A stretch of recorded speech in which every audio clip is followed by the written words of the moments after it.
Que as bênçãos do nosso Senhor Jesus Cristo possam mais uma vez envolver as nossas mentes e corações nesta tarde, onde nós vamos dar início ao estudo do Livro dos Espíritos, na sua quarta parte, no capítulo 2, que vai falar para a gente das penas e gozos futuros.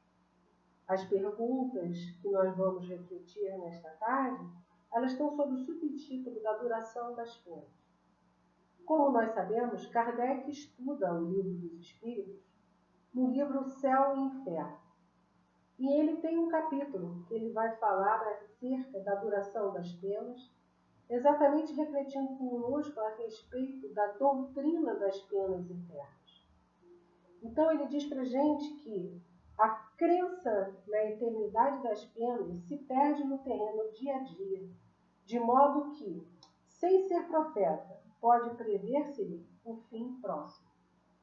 Porque esta doutrina de pena eterna, ela foi necessária para conter um povo ainda muito primitivo, intelectual e moralmente, onde as penas morais não fariam sentido para eles.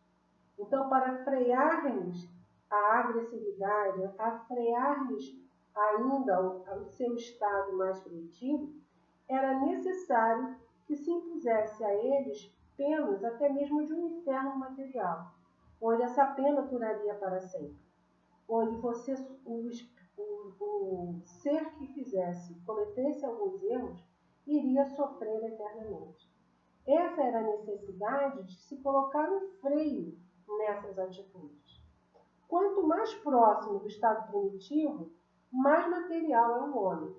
O senso moral é o de que mais tardio nele se desenvolve, razão pela qual também não pode fazer de Deus, dos seus atributos e da sua vida futura, senão ideia muito imperfeita e vaga. Então, para aquele homem primitivo, mas sem tanto desenvolvimento intelectual e sem desenvolvimento moral, a ideia de um Deus bom, justo, misericordioso, não faria com que ele pudesse frear as suas atitudes. Então era preciso, como nós encontramos no Antigo Testamento, uma descrição de um Deus que era vingativo, que se irava ao Senhor dos Exércitos. São termos que nós encontramos na literatura do Antigo Testamento, que mostrando ainda que aquele povo precisava se identificar com um Deus que tivesse qualidades semelhantes a deles. Então, não podemos criticar, por exemplo, Moisés por usar desses atributos, pois era necessário para domar um povo indócil como ele tinha nas mãos. Mas na medida, Kardec continua dizendo, na medida que o espírito se desenvolvia, o véu material se ia dissipando pouco a pouco, e os homens habilitavam-se por compreender as coisas espirituais. Mas isso não aconteceu senão lenta e gradualmente. Por ocasião da sua vinda, já Jesus pôde proclamar um Deus clemente, falando que o seu reino não é deste mundo, e acrescentando, amai-vos uns aos outros, fazei ao bem o que vos odeio, ao passo que aos antigos se dizia, olho por olho, dente por dente. Ora, eram os homens que viviam, eram os mesmos homens que viviam na terra de Jesus? Eram homens criados mais superiores? Não. Eram aqueles mesmos homens que voltaram à vida física e com a maturidade que foram desenvolvendo ao longo das suas sucessivas reencarnações, já poderiam compreender aquilo que Jesus nos trazia. Que esse Deus clemente, amoroso, a quem ele chama de Pai, e que nos apresenta, através do Pai Nosso, como nosso Pai. Então, o Cristo não pôde, no entanto, revelar aos seus contemporâneos todos os mistérios do futuro. Então, Jesus também né, quando nós vamos ler o capítulo 6 do Evangelho segundo o Espiritismo, que tem por título Cristo Consolador, ele cita para nós aquela passagem que Jesus diz que pediria ao Pai que enviasse para nós o Consolador prometido, que diria para nós aquilo que ele havia dito, que nós havíamos esquecido ou não compreendido, e diria para nós aquilo que ele não pôde dizer, ou que ele disse na forma, muitas vezes, de parábolas, onde ainda não compreendíamos, e ele precisou usar ao longo dos seus ensinamentos. Para aquele povo ainda muito rude, imagens um tanto quanto duras, por exemplo, como o fogo eterno, ou ser jogado no Geena, ou ser jogado aonde há prantos e ranger de dentes. Então, todas as vezes em que a gente percebe no Evangelho essa fala mais dura de Jesus, é próprio para que aqueles homens daquela época pudessem compreender. Mas é Jesus que instaura a nova era. Instaura a era de um pai clemente, um pai amoroso, um pai que vai conceder a seus filhos as oportunidades para que ele possa se soerguer. Então, começa então com Jesus a desconstrução desta crença de penas eternas. Se Jesus ameaçou, né, os culpados com o fogo eterno, foi simplesmente pela dureza dessa dificuldade que ele tinha. Porém, Jesus vem ensinar a gente o quê? A necessidade do perdão. A necessidade que nós temos de poder esquecer as faltas, poder começar novamente, né? E ele deixa para a gente exatamente a possibilidade de compreendermos que Deus é nosso Pai. E como um Pai amoroso e bom, ele espera que nós nos dediquemos e nos esforcemos por nos melhorarmos. Essa é a proposta. Então, para os homens que só possuíam da espiritualidade na alma uma ideia confusa, o fogo material nada tinha de improcedente, mesmo porque já participava da crença pagã quase universalmente propagada. Igualmente, a eternidade das penas nada tinha que pudesse repugnar os homens, desde que muitos séculos submetidos à legislação do terrível Jeová. Então, os homens já vinham acostumados com aquela ideia de um Deus vingativo, de um Deus punitivo. Então, eles não se assustavam tanto mais. Eles aceitavam essa ideia. No pensamento de Jesus, o fogo eterno não podia passar, porquanto a simples figura, pouco lhe importando fosse o caso de figura interpretada na letra, desde que servisse ao freio das paixões humanas. Então, mesmo Jesus, vindo trazer esse Deus clemente, ele ainda usa dessas figuras para pôr freio nas paixões humanas, nas nossas dificuldades, nas nossas imperfeições. Somos nós que precisamos, muitas vezes, usar desses recursos para que nós possamos temer e não cometer equívocos. Todas as religiões primitivas, revestindo o caráter dos povos, tiveram deuses guerreiros que combatiam à frente dos exércitos. Então, imagina a gente imaginar que Deus, nosso Pai, Pai de todos nós, poderia estar à frente de um exército contra um outro, também de filhos seus. Essa era a ideia imatura dos homens naquele momento.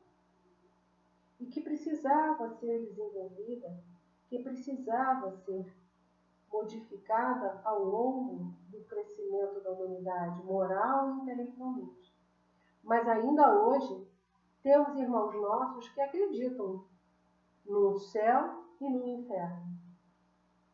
Que acreditam ainda num céu de beatitudes, onde nós não vamos fazer nada.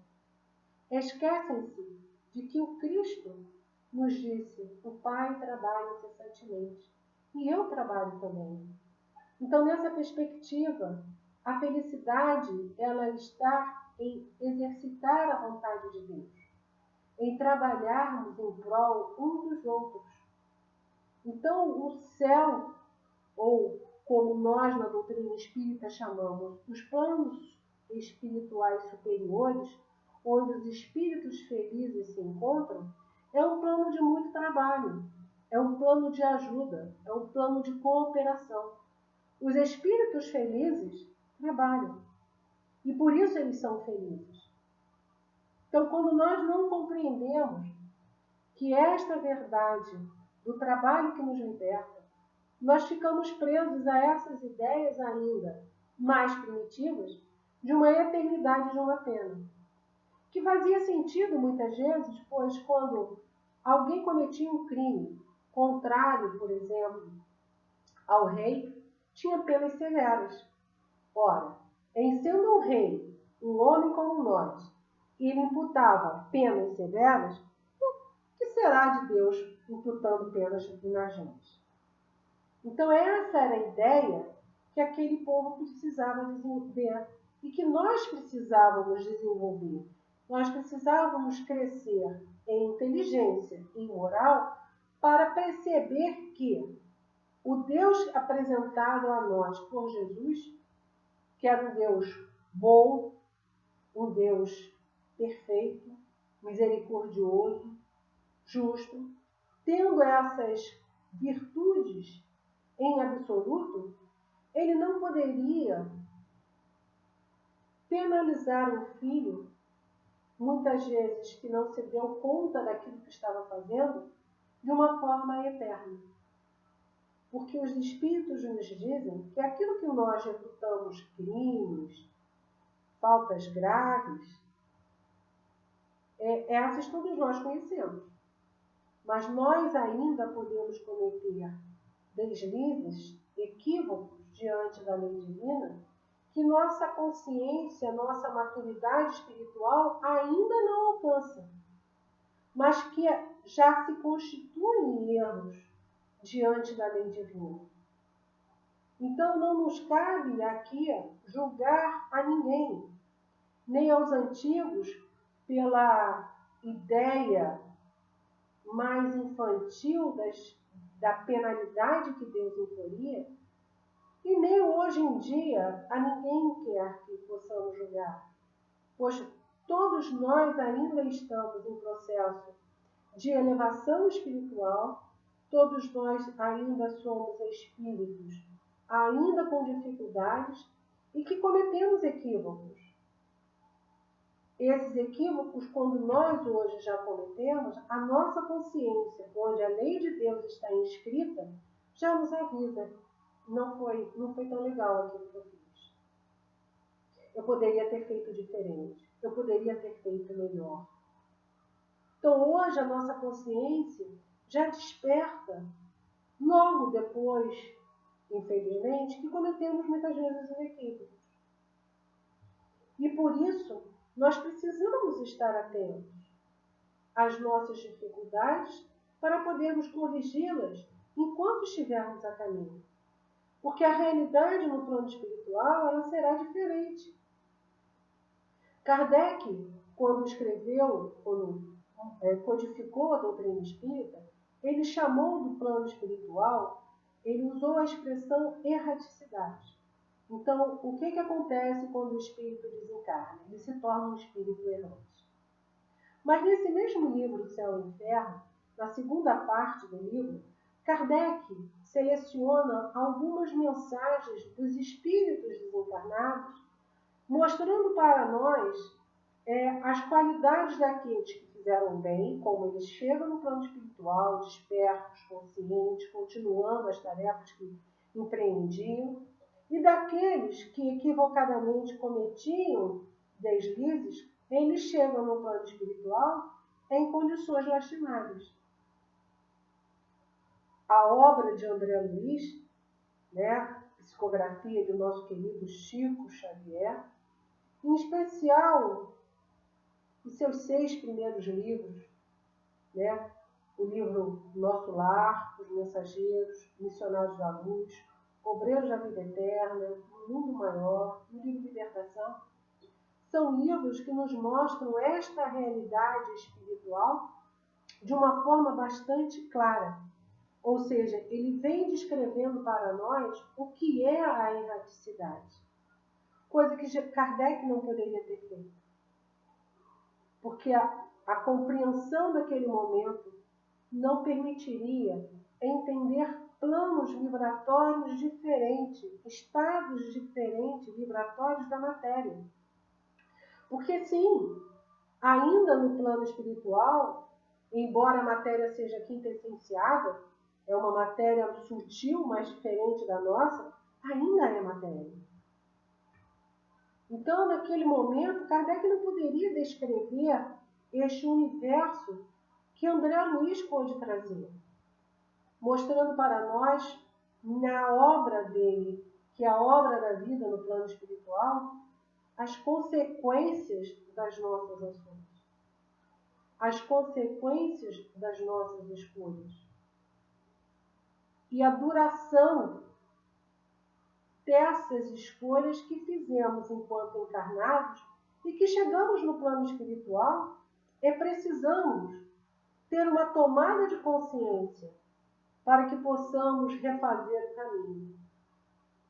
Então, no capítulo seguinte deste, que nós estamos aqui com ele lendo, que é o capítulo 6 do livro Céu e Inferno, no capítulo 7, Kardec seleciona um texto chamado Código Penal da Vida Futura, que não nos cabe a reflexão dele agora, mas ele tem no artigo 16 do livro do Código Penal aquelas advertências necessárias para que a gente possa compreender esta duração das penas. Kardec vai lembrar para a gente que é necessário o arrependimento, a expiação e a reparação dos erros cometidos. Então, não adianta, né, nós ficarmos presos muitas vezes, por exemplo, na culpa ou no remorso, porque ela não dá abertura para a nossa consciência para o refazimento, para os passos seguintes. Então, é preciso arrepender, mas saber que o arrependimento nos será necessário as outras etapas, a expiação e a reparação das faltas. Essa compreensão faz com que a gente possa entender este processo de crescimento espiritual, esse processo de evolução que as penas nos impõem. Então, Kardec, no livro dos Espíritos, ele vai trazendo essas perguntas, exatamente algumas, falando para nós acerca da duração dessas penas. Ele vai dizer o seguinte: é arbitrária ou sujeita a uma lei qualquer a duração dos sofrimentos dos culpados na vida futura? Ou seja, nesse Código Penal que existe na vida futura, existe assim penas relativas, ou seja, vai passar 1 ano, 2 anos, 10 anos, 20 anos, 30 anos em planos de sofrimento? A resposta dos Espíritos é que não. Ele diz assim: Deus nunca obra caprichosamente. Então, Deus não vai dar uma pena para nenhum de nós. Ele inscreveu na nossa consciência a lei. E somos nós que vamos construir a nossa felicidade ou a nossa infelicidade. Os Espíritos continuam assim. E tudo no universo se rege por leis, em que a sua sabedoria e a sua bondade se revelam. Então, a duração, não há uma arbitrariedade divina na penalidade. Então, ninguém vai passar 30 anos no umbral, ou vai passar 50 anos, ou seja, quanto tempo for. Porque não que Deus queira ou que Deus tenha arbitrado esta duração, mas o que vai fazer com que nós permaneçamos mais ou menos tempo nessa zona que caracteriza o sofrimento são as nossas escolhas. É a nossa possibilidade de abertura de consciência para o plano maior, para recebermos a ajuda dos nossos mentores, dos nossos protetores espirituais. E aí Kardec pergunta na pergunta 1004 o seguinte: em que se baseia a duração dos sofrimentos do culpado? E essa resposta é dada pelo Espírito São Luís. E ele diz assim: no tempo necessário que se melhore. Então, a duração desse sofrimento, desta pena, ela vai ser necessária para que nós nos melhoremos.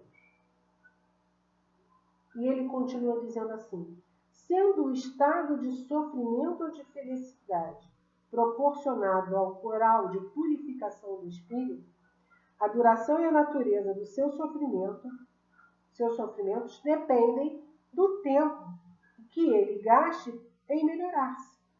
À medida que progride e que os sentimentos se lhe depuram, seus sofrimentos diminuem e mudam de natureza. Então, quando a gente diz que a felicidade é eterna, ela é eterna. Porque na medida em que nós nos depuremos, nós nos tornemos espíritos puros, o estado do espírito puro é um estado de felicidade. E como o espírito nunca vai acabar, ele vai ser eterno, ele vai ser imortal, ele vai durar para sempre esse estado de felicidade. E por isso, o estado de sofrimento, ele tende a acabar, na medida em que nós possamos evoluir. Porque nenhum de nós vai ficar fadado a um sofrimento eterno. A lei divina nos impõe a lei do progresso, a lei da evolução. E onde nós vemos isso na obra de André Luiz, de forma bastante clara, é no próprio André Luiz, contando a experiência dele ao chegar no plano espiritual. André Luiz tem consciência de que havia desencarnado por ser médico. E ele sabia das condições em que ele estava e sabia que ele havia desencarnado. Contudo, ele não conseguia compreender ainda como ele estava sentindo fome, frio. Ele fugia de certas situações no plano de sofrimento em que ele estava, que é o umbral, como ele denominou.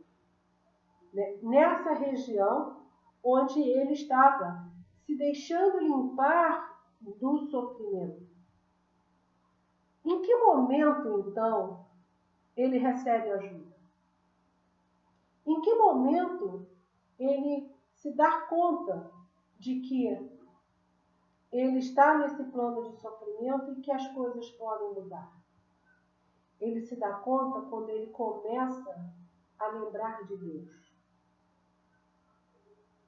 Ele começa a se questionar, a lembrar que deveria haver um ser superior que criou tudo isso. E na medida em que ele lembra, ele começa a entrar em contato com as suas reminiscências de criança, quando a sua mãe o ensinou a orar. E ele entra num estado de oração tão sincero, tão profundo, que ele não sabe quanto tempo ele ficou nesse estado de oração. Mas esse estado de oração foi o que permitiu a mudança consciencial dele para que Clarencio, que já vinha acompanhando ele há algum tempo, pudesse estar presente nesse instante e socorrê-lo. Ele, então, é amparado por Clarencio e pelos trabalhadores do nosso lar e é carregado a nosso lar. E lá, já que nós estamos falando de duração, embora na pergunta seguinte nós vamos perceber que a duração no plano espiritual é diferente da nossa duração de tempo, André Luiz se situa, e nos diz ao longo da sua obra, que ele levou 8 anos dos nossos tempos para que este momento de redescobrir a centelha divina que é nele e de abrir a consciência para a ajuda de Deus se fizesse presente nele. Ele estava abandonado? Não. Havia orações de intercessão de sua mãe por ele. Ela havia pedido ajuda a vários companheiros no plano espiritual para socorrer seu filho. Mas enquanto ele não abriu espaço, o sofrimento continuou. A duração continuou. E na 1005, Kardec pergunta o seguinte: ao espírito sofredor, o tempo se afigura tão ou menos longo do que quando se achava vivo? Para nós mesmos, enquanto encarnados, nós já temos algumas sensações de tempo diferenciadas.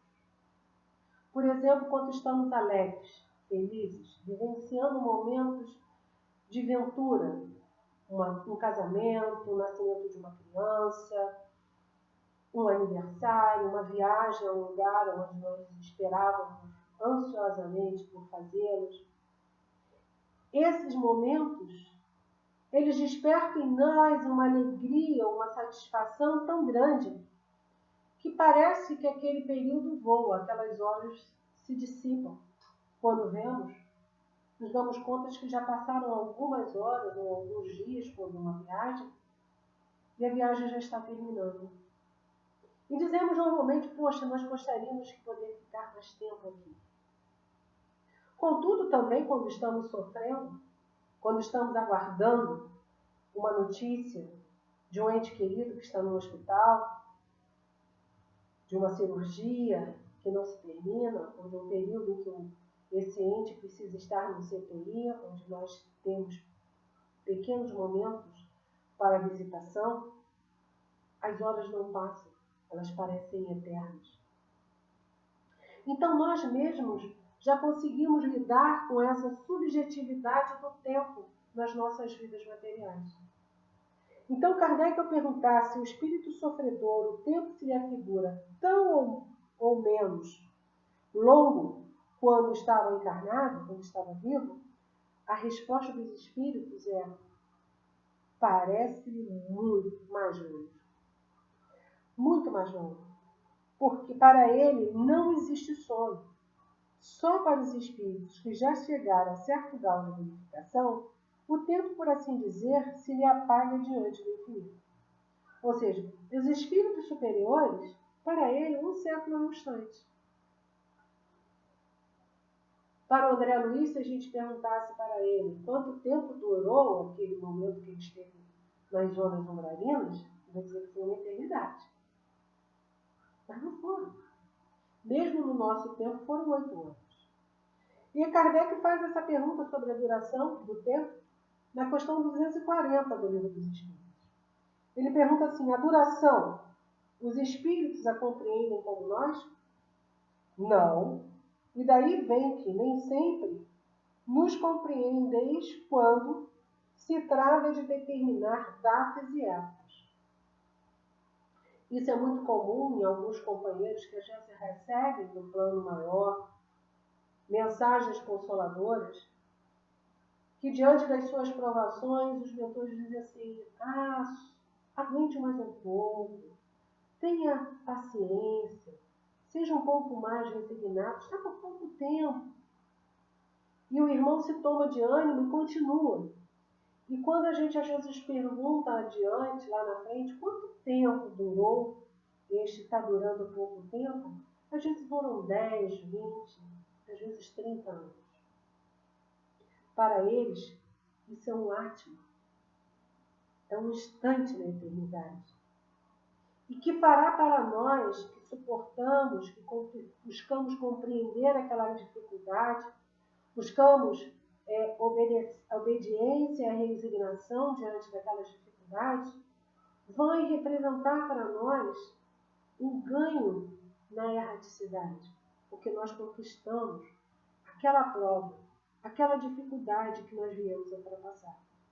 Então, eles normalmente nos dão essas mensagens de bom ânimo, de consolo, para que nós possamos prosseguir e continuar caminhando na nossa existência. E ele continua com uma nota, Kardec conhecida. Os espíritos vivem fora do tempo como compreendemos. Ou seja, a dimensão de espaço e de tempo, para nós, ela é importante, mas ela é diferente do plano espiritual. A duração para eles deixa, por assim dizer, de existir. Os séculos para nós são longos. Não passam aos olhos deles de instantes e se movem na eternidade, do mesmo modo que os relevos do solo se apagam e desaparecem quando se eleva no espaço. Então, Kardec faz uma metáfora, mostrando que quando nós elevamos, nós pegamos um avião, um voo, e olhamos para baixo, nós só vemos as planícies, só vemos aquele mar verde, ou o mar do oceano, mas nós não distinguimos mais as diferenças. Da mesma forma que esses espíritos superiores, eles vêm para nós quando a gente está na prova e a gente diz, nossa, está demorando a acabar. E ele diz para a gente, tem bom ânimo, suporta um pouco mais. Você está vencendo, vai conseguir dessa vez. Esse é o estímulo que esses espíritos têm conosco. E na pergunta 1006, também é uma resposta de São Luís, que nós vamos encontrar o seguinte: poderão durar eternamente os sofrimentos do espírito? Ou seja, há sofrimento eterno? Se Deus é bom e justo, nós já refletimos sobre isso, o sofrimento de nenhum espírito pode ser eterno. Mas os espíritos vão até explicar para a gente que poderiam, se o espírito pudesse ser eternamente mau. Então, voltamos lá no início da nossa codificação, quando Kardec diz que nós fomos criados simples e ignorantes para alcançarmos a perfeição. Então, todos nós vamos ser espíritos perfeitos. Um dia, uma hora, em um tempo diferente do nosso tempo, mas seremos espíritos puros. Então, ele continua dizendo assim: se jamais se arrependesse, o espírito poderia continuar eternamente sofrendo se ele pudesse permanecer mal. Mas se jamais se arrependesse e melhorasse, sofreria eternamente. Mas Deus não criou seres tendo por destino permanecerem voltados perpetuamente para o mal. Ele nos criou com um objetivo. E tudo que Deus faz, ocorre. Então, ele nos faz ser perfectíveis. Nós vamos alcançar a nossa perfeição. Nós vamos alcançar a condição de espíritos felizes. Então, nenhum espírito foi criado por Deus para ser eternamente mau. Mas quanto tempo isso leva? Como nós vimos, o tempo para a espiritualidade superior ele é diferente. Então, o tempo para Deus é diferente. Ele permite que o Filho permaneça. Tanto permite que André Luiz nos traz, no livro Libertação, um exemplo de um irmão, o Gregório, que está nas zonas de sofrimento por volta de 10 séculos. Nós provavelmente ficaríamos assim, como assim 10 séculos? Então a gente compreende que Deus permite que nós possamos cometer esses equívocos pelo tempo até o momento em que a nossa consciência se desperte. E ele começa, então, a apresentar, nos últimos 50 anos, o sentimento de tédio. Este sentimento de tédio vai abrir a janela necessária para que a sua mãe Matilde, um espírito de altíssima hierarquia, possa vir a ter com ele e convencê-lo a desistir daquilo que ele vinha fazendo na região brasileira e prosseguir para uma nova reencarnação. É desse jeito que Deus vai ofertar a todos os seus filhos uma oportunidade de recomeçar a caminhada voltando-se para o bem. Essas oportunidades nos são dadas a cada nova reencarnação. E Gregório teve uma reencarnação planejada junto com Matilde, sua mãe, que ela viria ainda recebê-lo como filho, mas deixaria ele jovem ainda para prosseguir a caminhada, para que ele pudesse refazer o caminho, para que ele pudesse caminhar na direção do bem maior. Apenas criou todos simples e ignorantes, tendo todos, no entanto, que progredirem em tempo mais ou menos longo, conforme percorrer a vontade de cada um. Então, quando Deus nos ofertou a condição de termos livre-arbítrio, Ele deixa que a nossa escolha aconteça. Contudo, ela não será para todo sempre. A lei divina é uma lei de evolução e de progresso. Então, diante da lei de evolução e de progresso, virá um momento em que esse espírito necessitará de voltar ao Pai, de retornar. E será dado a ele, muitas vezes, uma reencarnação. Não tão bem planejada, não tão bem querida, uma reencarnação como nós a costumamos chamar de uma reencarnação compulsória. É a lei divina convidando esse irmão ao processo de evolução. Ele mergulha novamente no corpo físico para ter a oportunidade de progredir e de caminhar, de ascender espiritualmente. Mais ou menos tardia pode ser a vontade. Do mesmo modo que há crianças mais ou menos precoces. Porém, cedo ou tarde, ela aparece por efeito da irresistível necessidade que o espírito sente de sair da inferioridade e de se tornar feliz. Eminentemente sábia e magnânima é, pois, a lei que rege a duração das penas, porquanto subordina essa duração aos esforços do espírito, jamais priva do seu livre-arbítrio e, se deste faz ele mau uso, sofre as consequências. Então, nesse processo de evolução que a lei nos impõe para sermos felizes, ela impõe para nós a nossa escolha.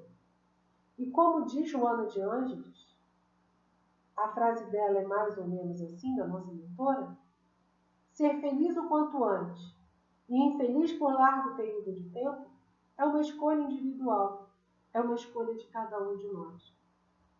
E essa escolha nós somos livres para fazê-la. Somos livres para fazê-la e é preciso que nós conscientemente tomemos essas escolhas hoje, para que possamos construir uma realidade num futuro muito melhor. Porque é preciso que nós cheguemos no plano espiritual ofertando condições de sermos ajudados. No livro, por exemplo, Mensageiros, de André Luiz, é um livro em que ele narra as condições de sofrimento em que os espíritos chegam no plano maior. E há uma frase que o mentor diz para André, que milhares saem daquela colônia anualmente. Muitos, a grande maioria, fracassa glamorosamente. Poucos conseguem se equilibrar indo mais ou menos. E raríssimos são aqueles que conseguem sair vitoriosos da existência. Mas lembremos que André Luiz, nosso querido mentor da nossa casa, ele nos legou este grande legado que é a sua obra sobre a vida no plano espiritual, onde ele busca responder para a gente algumas questões que Martins Peralva faz no livro O Pensamento de Emmanuel. Quando ele estuda conosco esta página sobre a duração das penas. Ele começa, André Luiz vai respondendo para a gente o quê? Como será a vida do espírito após a morte?